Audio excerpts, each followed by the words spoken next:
The prize for a song.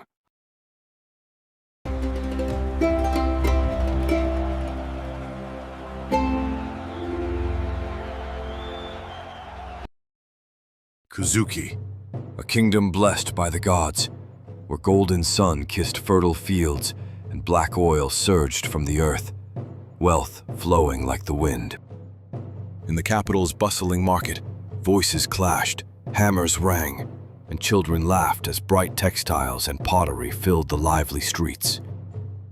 But within the palace walls, silence ruled heavy with sorrow, untouched by the kingdom's joy. Its source was King Obi, a strong and commanding ruler, broad-shouldered and steady-eyed, yet burdened by a deep and hidden sorrow. His golden crown, once a symbol of power, now felt like a crushing weight. Each sunrise brought the same silent dread, wearing down his spirit day by day. The kingdom was rich, but wealth meant nothing without a legacy. King Obi, ruler of a land overflowing with life, had no heir, like a barren tree at the end of its line. He loved his 6 daughters fiercely, each one a bright, brilliant piece of his heart. But that love only deepened the agony of his unfulfilled legacy. His first wife, Wumi, graceful and dignified, bore him 3 daughters. Lisa, calm and solemn. Faith, bright with hope. And Joy, a playful spark of laughter and mischief. His second wife, Loveth, so beautiful poets sang her name, gave him twins, Kemi and Temi, bound together like the sky and the horizon.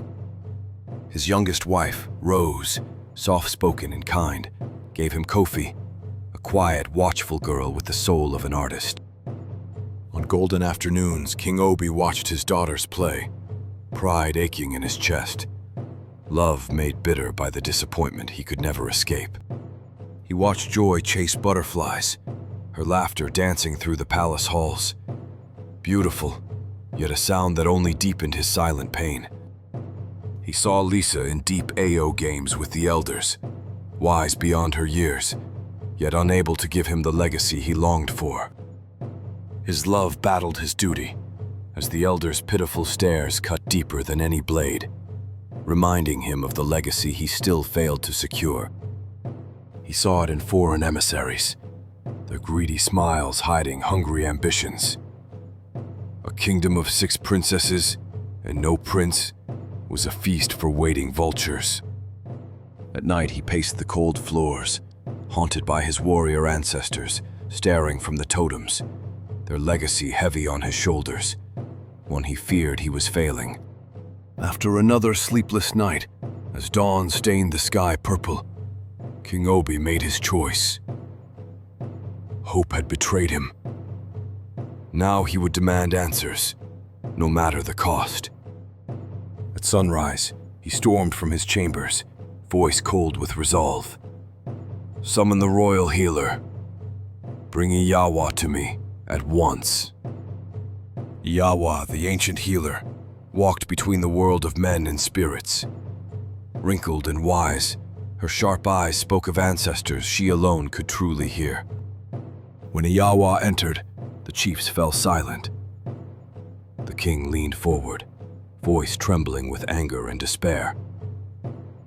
Iyawa, you know my suffering. The gods are silent. He rose in fury, voice thundering through the hall. Wake the ancestors! One of them must grant me a son. This kingdom will not die with me. Iyawa did not flinch before his fury. She met his gaze with ancient sorrow, and with one solemn nod, accepted the burden he demanded she carry. For 3 days and nights her hut stayed sealed, strange incense rising as an ancient chant echoed within, older than the kingdom itself. On the 3rd morning, Iyawa knelt before the throne, exhausted. Great king, she said, the ancestors have heard Kuzuki's cry.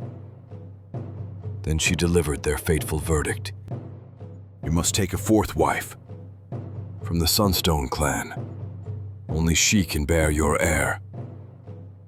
Her words fell into silence, and hope, dangerous and bright, began to bloom in the king's heart.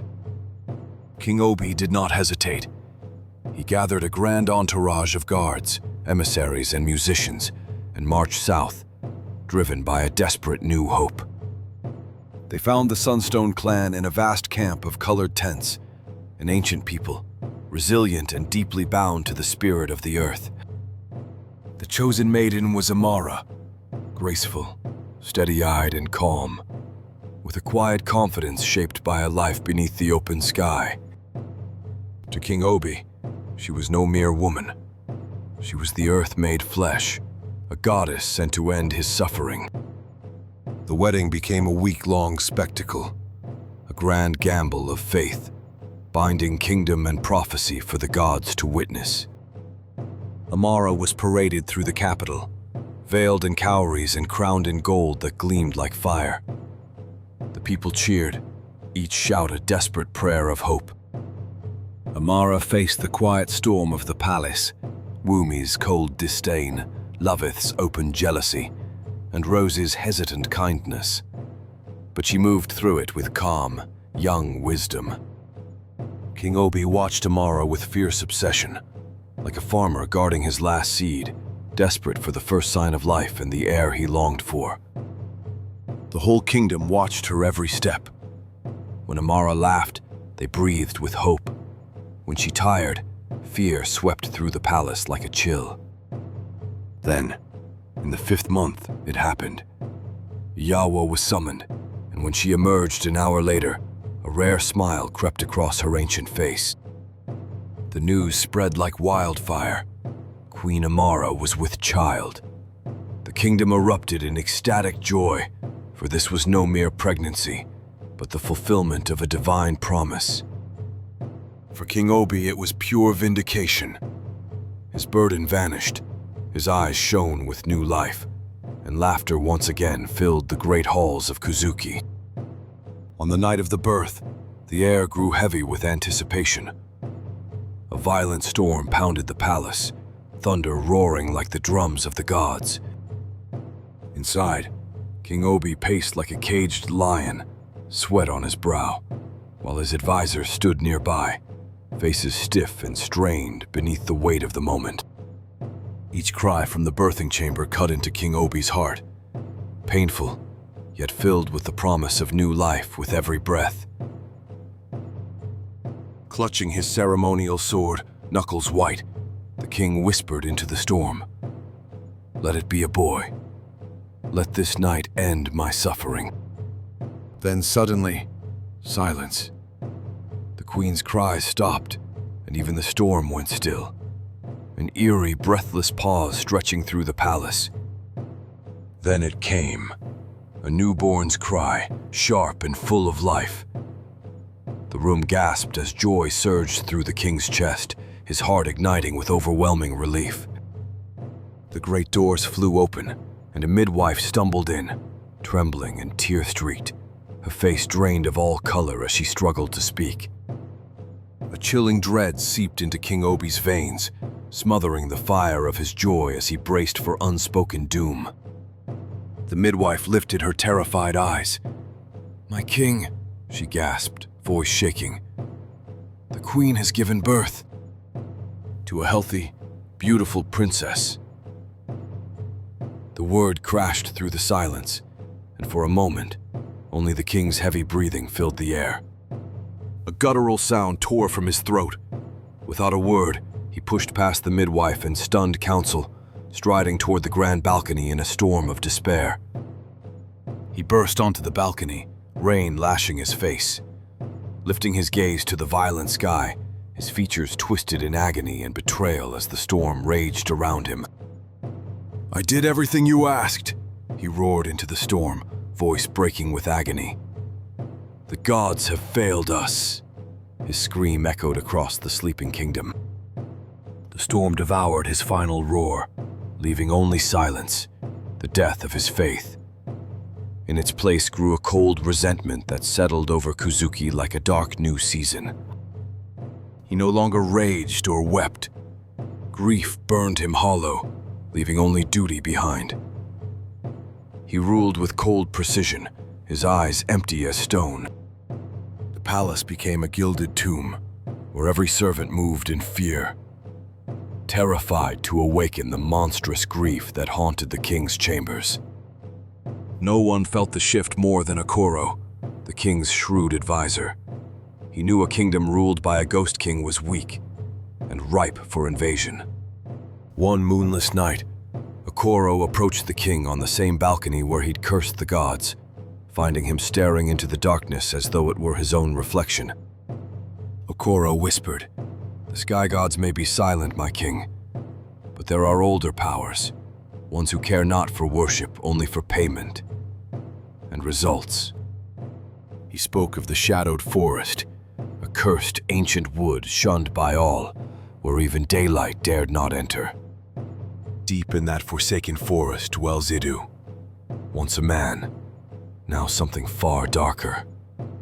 A sorcerer who can unravel fate itself and weave it anew. For the first time in months, the king stirred.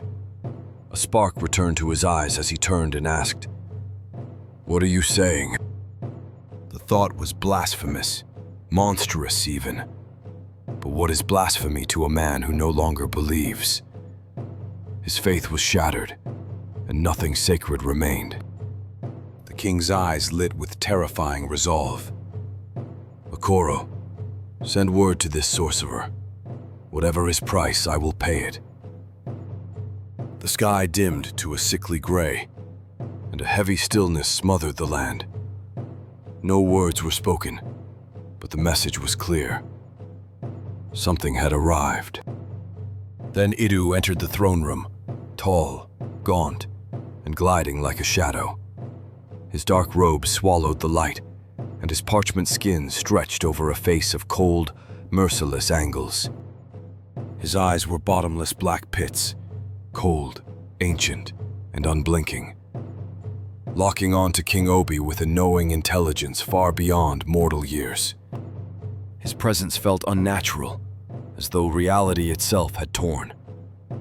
Even the bravest guards, men who once faced lions, now stood trembling before him. Idu stopped before the throne, a thin, chilling smile on his lips, void of humor, filled only with the predator's dark amusement. His voice slithered through the silence. "I can give you what your silent gods would not," he hissed. "I can place a son in your house." The king broke at last. "Anything," he pleaded, voice cracking with desperate need. "Name your price. Whatever it is, I will pay it." The sorcerer chuckled, his smile widening to reveal razor teeth. "Your riches are dust to me," he hissed. "Your kingdom, nothing but a patch of dirt." He stepped closer. "But your desire, your desperation, those have value. That is the currency my gods accept." He raised one long finger. "A simple task," he said. "Go to your wives and give each one these divine berries. Do this, and it shall be done."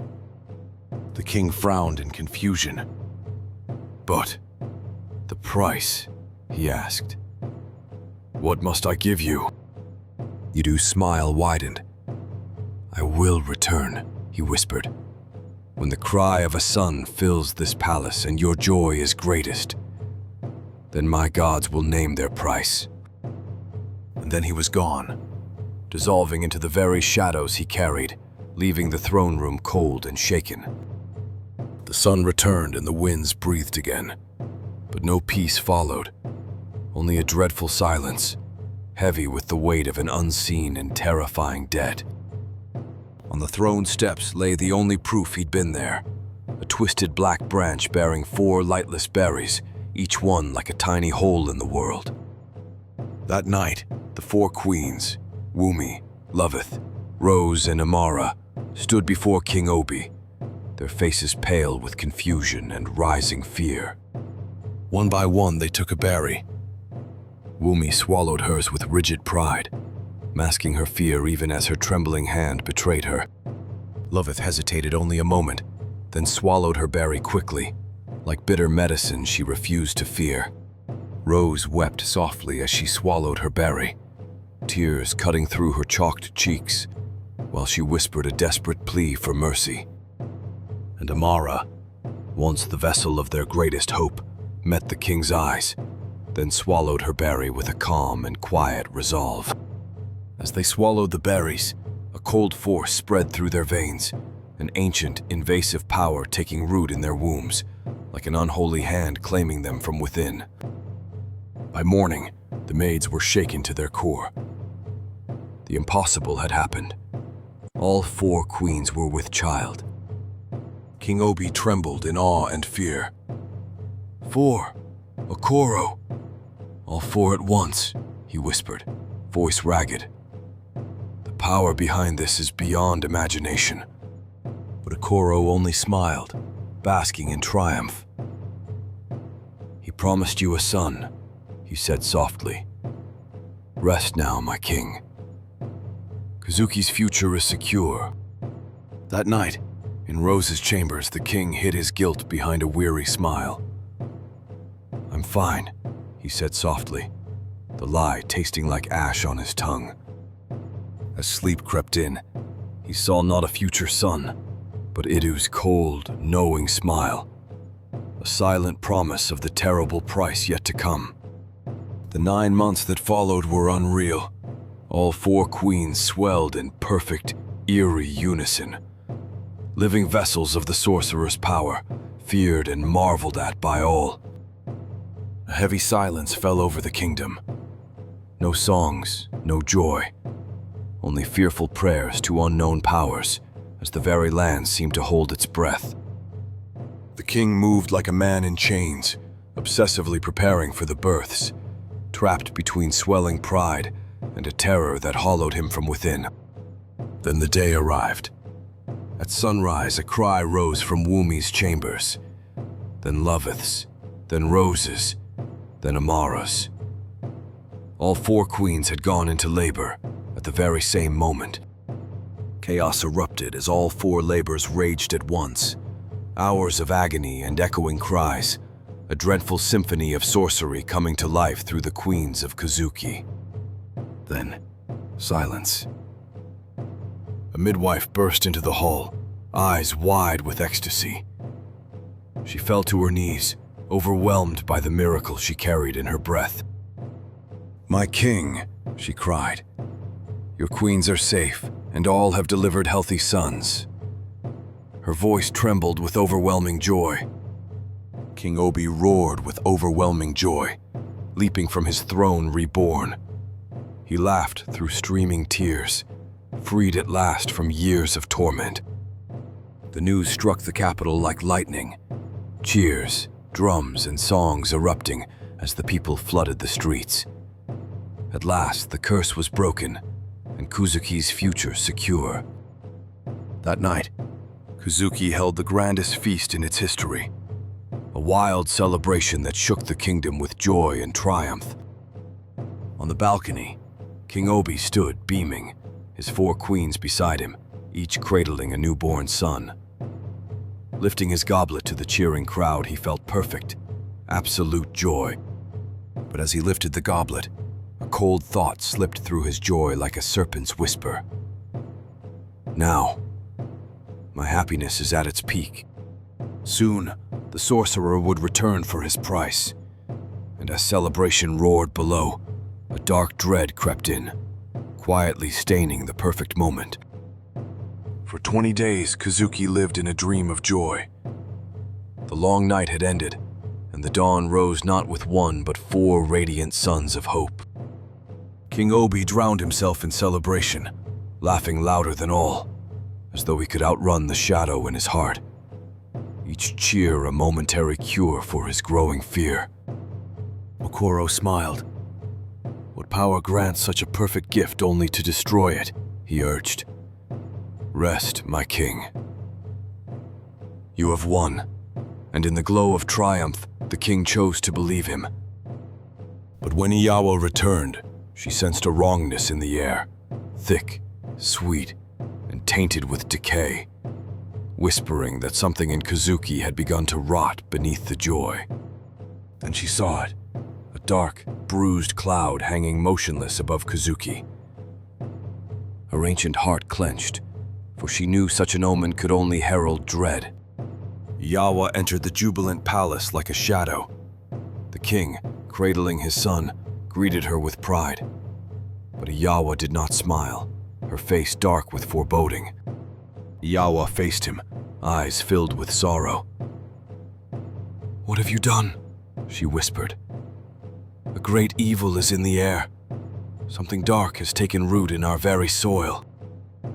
"There is no safety in bargains with darkness," she warned. "Shadowed powers never give without taking. I see death moving through this land like a silent veil." After she left, uneasy whispers spread.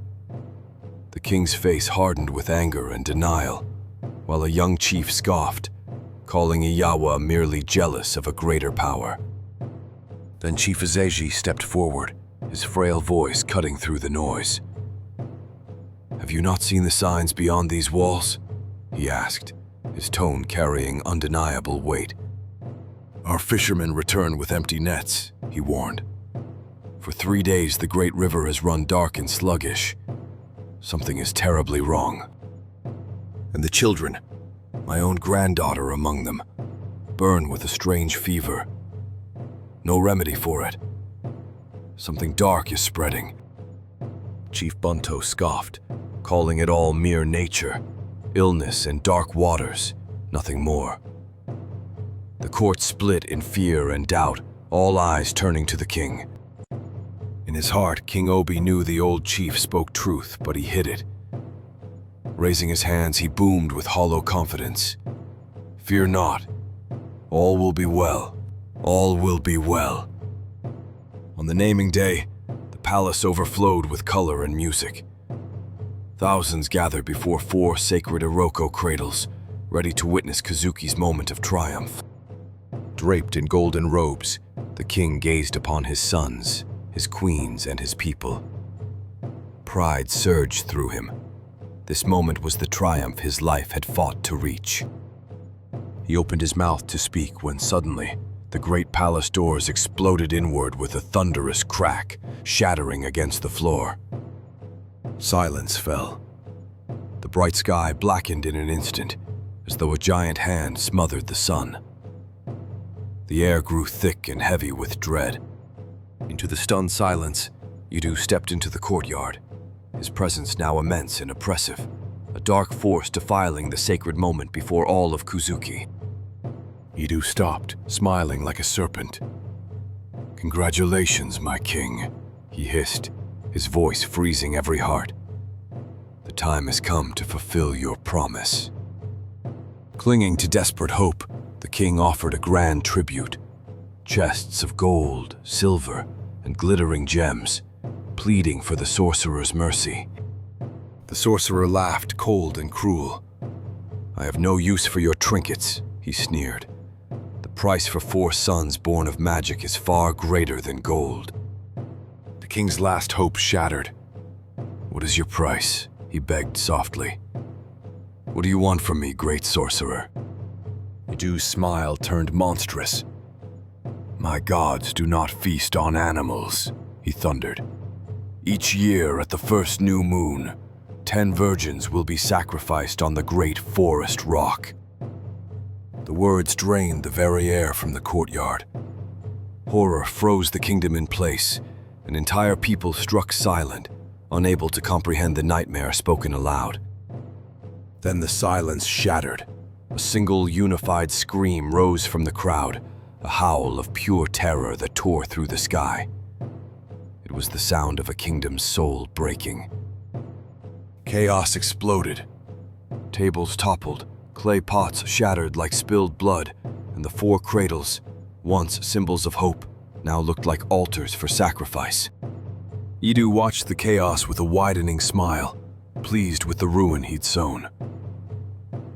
"You have until 2 market days," he declared, his voice slicing through the despair. King Obi sank onto his throne, his golden robes now a burial shroud. The faces before him, once adoring, burned with horror and hatred. He had not saved his kingdom. He had doomed it. In the nights that followed, families fled in silence. Parents slipped away with their daughters, desperate to escape the terror that now ruled Kuzuki. King Obi could no longer sleep. He drifted through the palace like a ghost, consumed by guilt and powerless to stop the nightmare he had unleashed. He begged Iyawa for guidance, but his messengers returned with a single, chilling reply. The sickness has taken root. No cure exists for a bargain already paid. With 2 days left, the council argued in panic. Young chiefs urged rebellion, but old Azeji barked. Fight him with what? Spears. Against one who can smother the sun? One by one, options vanished. The king rose, voice hollow. We cannot defy him. We will pay this terrible price, this once, so we may fight for freedom tomorrow. He forced out a shuddering breath. Tonight, my most loyal men will gather 10 virgins for the sacrifice. On a moonless night, the king's men moved like ghosts through the villages, breaking sacred laws as they gathered the chosen in silent dread. There was no resistance, only muffled sobs and fathers begging to take their daughter's place, their pleas swallowed by the merciless night. The captain returned, hollow-eyed and broken. Kneeling before the king, he spoke the words that damned them all. It is done. The crisis was delayed, but the people's love died that night. King Obi became a necessary curse, feared, not cherished, alone in a palace of dread. As the anniversary neared, rebellion sparked. Families hid their daughters in caves, cellars, and trees. This time, the people vowed there would be no second sacrifice. Crushed by guilt and his people's hatred, the king saw the faces of the 10 girls in every shadow. He could not order another hunt. He would face the sorcerer himself. When the deadline passed, the sorcerer answered. At sunrise, the king collapsed, struck by a wasting sickness that drained the very life from his bones. At that same moment, the great river, Kuzuki's lifeblood, stopped flowing. Its waters turned thick and black, a dark vein choking the land. In the fields, yam crops withered overnight, once vibrant, now crumbling to dust at the lightest touch. The fever returned with a vengeance, felling strong men and women alike, sweeping through the kingdom like a silent fire. Then came the worst, a ghostly wail rising from the very earth, a constant moan of a land in torment. Idu's curse was fully unleashed, not swift destruction, but a slow and merciless doom upon the land of Kuzuki. Inside the palace, the 4 young princes played on, innocent and unaware, while a dark aura clung to them like a shadowed curse. The kingdom withered from the ground up, forever haunted by the cries of the king's 4 cursed blessings.